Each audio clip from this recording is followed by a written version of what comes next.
ฮอตคิวไปแล้วบัดนี้นะโอ้จะแม่เป็นแว่นบานหลังของแท้เบิกศูนย์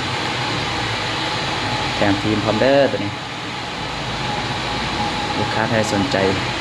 จอดแว่นเป็นแว่นติดเกมทักหาเขาได้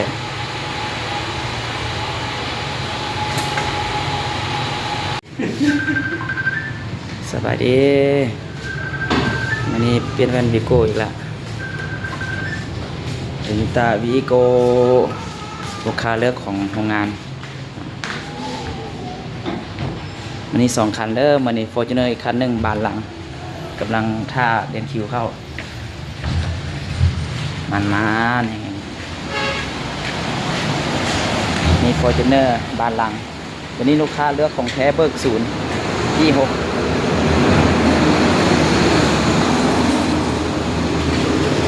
พร้อมเสา2 คันมาเนี่ย